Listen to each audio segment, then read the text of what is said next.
Ekosistem, materi IPA kelas 7 semester 2.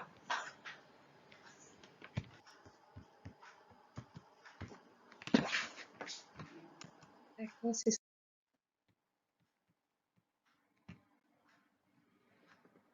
Pengertian ekosistem. Ekosistem adalah interaksi antara organisme dan organisme lainnya, serta segala sesuatu yang tidak hidup di suatu ruang dan waktu tertentu. Ekosistem disusun oleh 1. Organisme, yaitu komponen hidup atau biotik. 2. Komponen tak hidup atau abiotik. Ilmu yang mempelajari tentang ekosistem disebut ekologi. Sebelum mempelajari tentang komponen ekosistem, maka harus mengetahui apa yang dimaksud dengan individu, populasi, komunitas, dan habitat. Individu adalah satuan makhluk hidup tunggal, contohnya seekor badak. Populasi adalah kumpulan dari individu yang sejenis yang menempati suatu tempat tertentu pada waktu tertentu. Habitat adalah tempat hidup suatu makhluk hidup. Komunitas adalah kumpulan populasi makhluk hidup di suatu tempat atau daerah tertentu.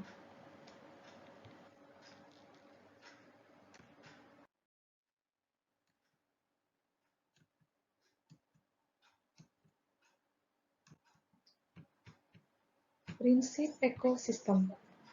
1. Ada komponen. 2. Ada interaksi. 3. Ada regulasi atau konsep abstrak pengelolaan sistem yang kompleks sesuai dengan seperangkat aturan.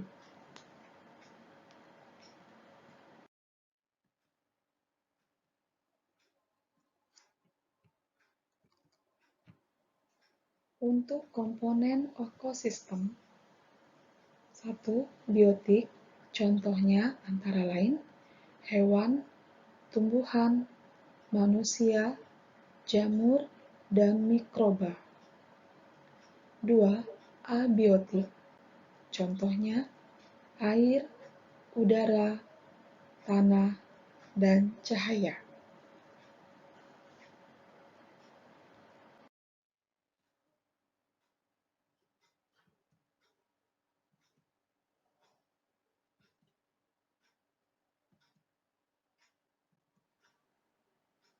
Komponen ekosistem berdasarkan fungsinya. 1. Produsen adalah makhluk hidup autotrof atau makhluk hidup yang dapat membuat makanannya sendiri dengan cara fotosintesis. Tumbuhan adalah produsen utama dalam rantai makanan. 2. Konsumen adalah pemakan makhluk hidup lain. Konsumen pertama biasanya merupakan hewan herbivora atau hewan pemakan tumbuhan, dan bisa juga omnivora. Sedangkan konsumen berikutnya biasanya hewan karnivora atau hewan pemakan daging. 3.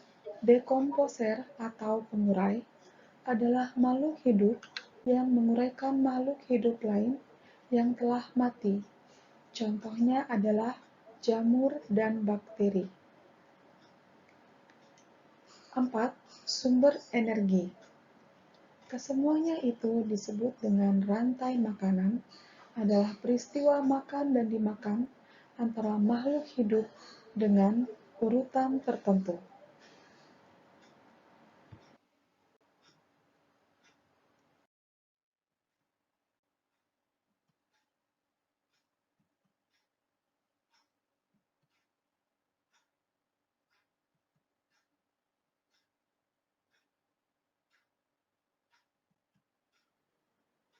Interaksi dalam ekosistem.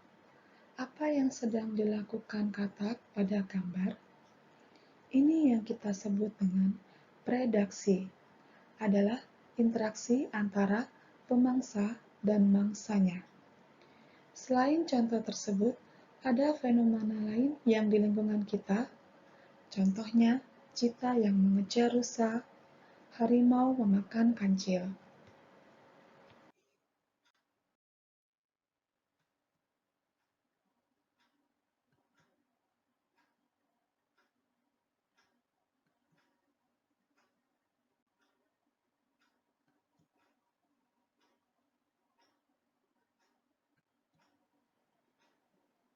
Rantai dan jaring-jaring makanan. Identifikasi kemungkinan rantai makanan yang mungkin dari gambar yang ditampilkan antara diatom dan zooplankton, udang, ikan kecil, ikan, kepiting, kerang, burung pantai, dan lobster.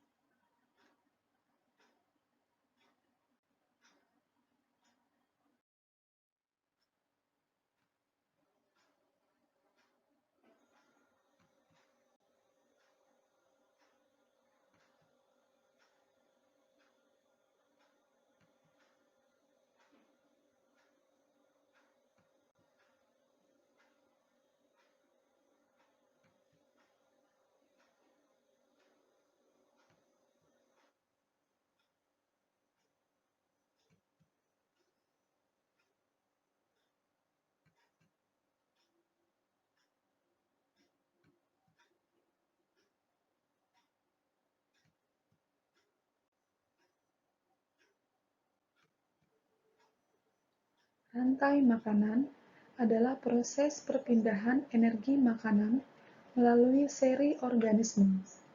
Pada rantai makanan terdapat produsen, konsumen satu, konsumen 2, dan konsumen 3.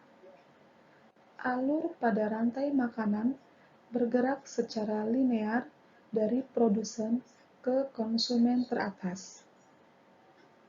Sementara itu, jaring-jaring makanan merupakan gabungan dari beberapa rantai makanan yang saling bersinggungan. Oleh karena itu, dapat dikatakan bahwa jaring-jaring makanan merupakan rantai makanan yang jauh lebih kompleks. Organisme yang terlibat dalam sebuah jaring-jaring makanan juga memiliki lebih banyak pilihan makanan dibanding organisme yang ada pada rantai makanan.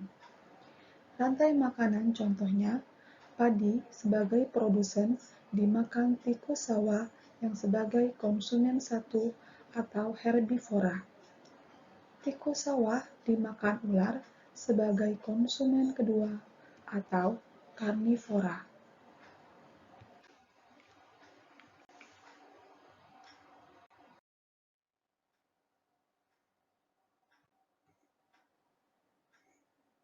Piramida makanan merupakan diagram yang menggambarkan susunan tingkat trofik satu dan tingkat trofik lainnya berdasarkan jumlah, biomassa, dan kemampuan menyimpan energi pada setiap trofiknya.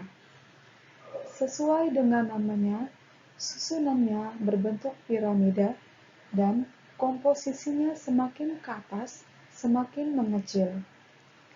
Komposisi yang berada di dasar piramida merupakan produsen yang jumlahnya lebih banyak. Produsen juga disebut sumber energi. Tingkat berikutnya adalah konsumen tingkat 1, biasanya herbivora, dan terjadi perpindahan energi. Tingkat berikutnya pada bagian atas merupakan konsumen tingkat 2 atau konsumen puncak yang biasa disebut dengan karnivora. Pada konsumen tingkat 1 menuju konsumen tingkat 2 terjadi perpindahan energi.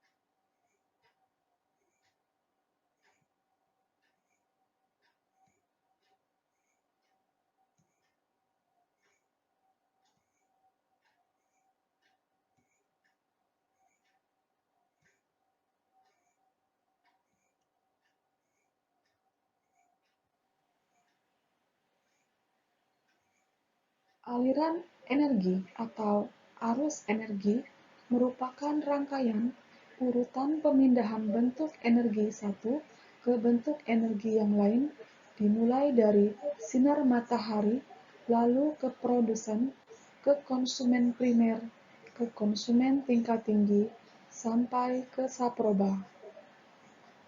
Aliran energi juga dapat diartikan sebagai perpindahan energi dari satu tingkatan trofik ke tingkat berikutnya.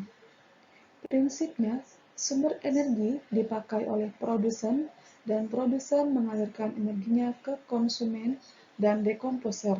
Sementara itu, dekomposer menghasilkan ke lingkungannya.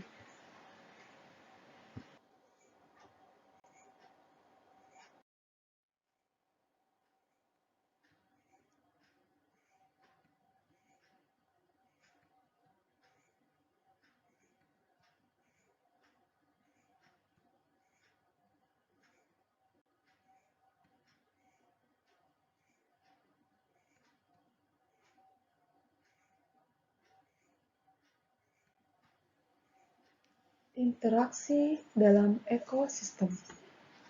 Makhluk hidup dalam suatu ekosistem tidak bisa hidup sendirian, namun pasti membutuhkan dan berinteraksi dengan makhluk hidup lainnya, maupun dengan lingkungan. Interaksi ini dapat berubah, misalnya rantai makanan maupun kegiatan reproduksi. Dalam rantai makanan, makhluk hidup berinteraksi dengan ekosistem untuk mendapatkan makanannya.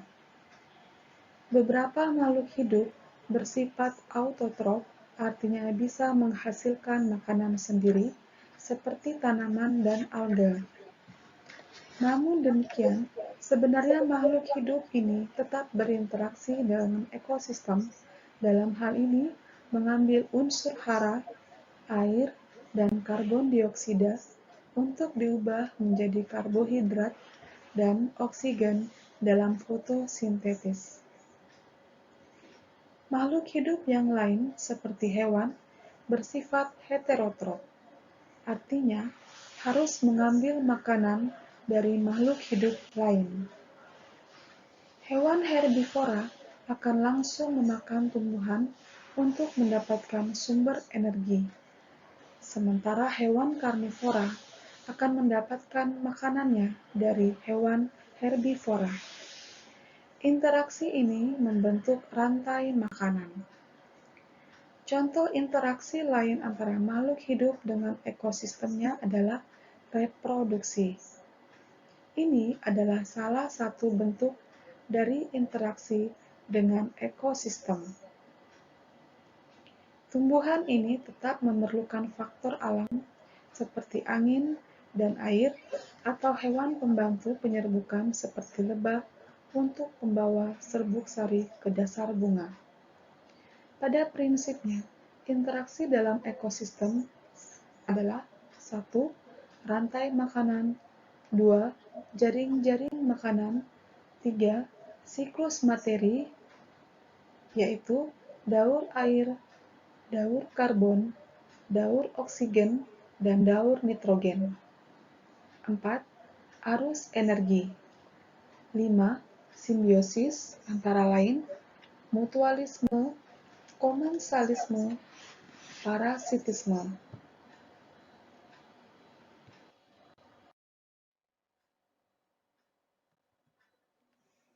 Simbiosis. 1. Mutualisme. Sama-sama untung. Contohnya, bunga dan lebah, kerbau dan burung jalak, ikan badut atau Nemo, dan anemon laut. 2. Simbiosis komensalisme, yang satu untung dan yang lain tidak dirugikan. Contohnya, anggrek dan mangga, serta ikan remora dan ikan hiu. 3. Simbiosis parasitisme, yang satu untung dan yang lain dirugikan. Contohnya, nyamuk dan manusia, sapi dan cacing hati, kutu dan makhluk yang ditumpanginya.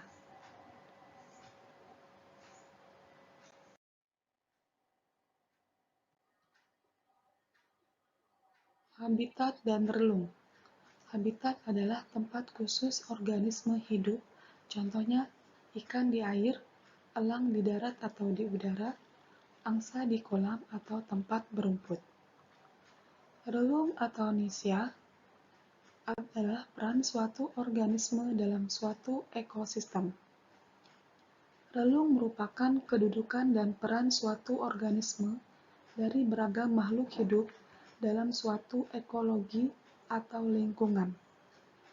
Relung dapat dipengaruhi oleh faktor biotik atau alam dan abiotik atau buatan. Relung lebih memfokuskan pada bagaimana peran dan adaptasi organisme dalam suatu habitat.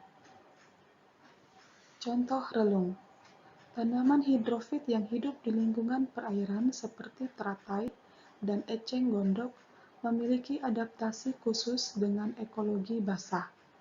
Dalam beradaptasi, tanaman-tanaman ini memiliki karakteristik khusus seperti daun yang lebar untuk mempermudah penguapan, akar yang panjang untuk mempertahankan kedudukan, dan lapisan dan daun yang tipis untuk mempermudah menyerap energi matahari.